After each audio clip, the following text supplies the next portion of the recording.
মৰুভূমিৰ দৰে শুকান পথাৰত ৰাইজৰ দান বৰঙণিৰে কাৰককৰ দীঘল পানী নদীৰ পৰা জেচিপিৰে নলা খান্দি পানী বোৱাই অনাৰ ব্যৱস্থা। কাৰ্বি আংলং জিলাৰ হাওৰাঘাট বিধানসভা সমষ্টিৰ অন্তৰ্গত গৰখীয়া পুখুৰী গাঁৱৰ খেতি পথাৰখন হাওৰাঘাট অঞ্চলৰ বিভিন্ন ঠাইৰ লগতে বিগত বৰ্ষত পানীৰ অভাৱত খেতিয়ক ৰাইজে খেতি কৰিব নোৱাৰাৰ বাবেই বৃহত্তৰ অঞ্চলটোৰ পথাৰসমূহ চন পৰি ৰৈছিল। ফলত বিগত বৰ্ষৰ কৃষকসকল বহু লোকচানৰ সন্মুখীন হ'বলগীয়া হৈছিল। অঞ্চলটোৰ খেতি পথাৰত জলসিঞ্চনৰ ব্যৱস্থা নথকা বাবে বৰষুণৰ ওপৰতে নিৰ্ভৰশীল হোৱা কৃষকসকল প্ৰত্যেক বছৰে ওপৰলৈ চাই বৰষুণৰ বাবে পূজা পাৰ্বণো কৰিবলগীয়া হয়। এই সকলোবোৰ চিন্তা দূৰ কৰি যাতে কৃষকসকলৰ বাবে চৰকাৰে জলসিঞ্চনৰ ব্যৱস্থা গ্ৰহণ নকৰিলেও নিজাববীয়াকৈ কাৰককৰ দীঘল পানী নদীৰ পানী নলা খান্দি পানী বোৱাই আনি খেতি কৰিবলৈ সক্ষম হয়, তাৰ বাবে দক্ষিণ দীঘলীপাৰ গাঁৱৰ ৰাইজৰ দান বৰঙণিৰে পানী অনাৰ কামত ৮৬,০০০ টকা খৰচ কৰি পানী অনাৰ ব্যৱস্থা গ্ৰহণ কৰে। ঠিক একেই পদক্ষেপ গ্ৰহণ কৰি দেওবাৰে গৰখীয়া পুখুৰী গাঁৱৰ ৰাইজেও দীঘলীপাৰ গাঁৱৰ ৰাইজৰ সহযোগিতাৰে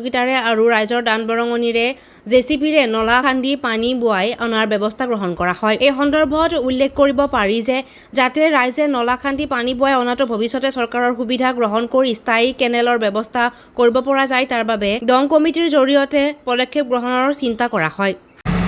নমস্কাৰ, মোৰ নাম শ্ৰী ধৰ্মেন্দ্ৰ খাকলাৰী। আজি আমি গৰখীয়া পুখুৰী আৰু দক্ষিণ দীঘলীপাৰ গাঁৱৰ যিটো খেতিপথাৰ, এই খেতিপথাৰ বিগত সময়ত হাওৰাঘাট সমষ্টিত বৰষুণ নপৰাৰ কাৰণে চন পৰি গৈছিল। কিন্তু আজিৰ পৰা প্ৰায় 10-15 বছৰ আগতে দক্ষিণ দীঘলীপাৰ আৰু গৰখীয়া পুখুৰীৰ মাজত এটা কমিটি বনাই দং কমিটি বনাই আমি কাৰকক নদীৰ পানীৰ পৰা ৰাইজে পানী পাবৰ কাৰণে নালা খন্দাৰ ব্যৱস্থা কৰা হৈছিল। কিন্তু মাজতে স্থবিৰ হৈ গৈছিল। কিন্তু আকৌ পুনৰ দক্ষিণ দীঘলীপাৰ গাঁৱৰ ৰাইজে চিন্তা চৰ্চা কৰি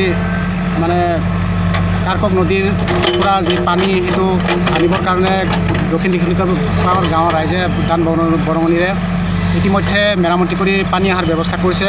ইতিমধ্যে পানীও আহি আছে আৰু ঠিক তেনেকৈ গৰখীয়া পুখুৰী গাঁৱৰ খেতিপথাৰতো পানী ব্যৱস্থা কৰিবৰ কাৰণে আগতীয়াকৈ কঠীয়া নাইবা ধান ৰুবৰ কাৰণে যিহেতু ওপৰৰ পৰা বৰষুণ পৰা নাই, বৰষুণ নপৰাৰ হেতু চন পৰি যাব, গতিকে খেতিয়কৰ বহুত হাহাকাৰ অৱস্থা হৈ আছে।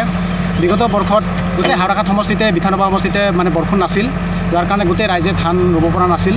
এইবাৰে আমি তাৰ বাবে চিন্তা চৰ্চা কৰি গৰখীয়া পুখুৰী আৰু দক্ষিণ দীঘলীপাৰ গাঁৱৰ ৰাইজে একত্ৰিত হৈ আমি একেলগে মিলিজুলি আগবাঢ়ি যোৱাৰ চিন্তা কৰিছোঁ। আজি গৰখীয়া পুখুৰী আৰু দক্ষিণ দীঘলীপাৰৰ যি আমাৰ খেতি পথাৰত পানীৰ বৰ অসুবিধা, সেই অসুবিধাৰ বাবে দুয়োখন গাঁৱৰ ৰাইজে আলোচনা কৰি আমি কমিটি এখন গঠন কৰি বৰ্তমানে কাৰককৰ বান্ধৰ পৰা পানী অনাৰ সুবিধাৰ কাৰণে আমি ব্যৱস্থা লৈছোঁ। যেন চৰকাৰৰ ওচৰতো গৈ সহায় সহযোগিতা বিচাৰিম। বৰ্তমানে আমি কোনো ধৰণৰ তেখেতসকলৰ ওচৰত সহায় সহযোগিতা বিচৰা নাই।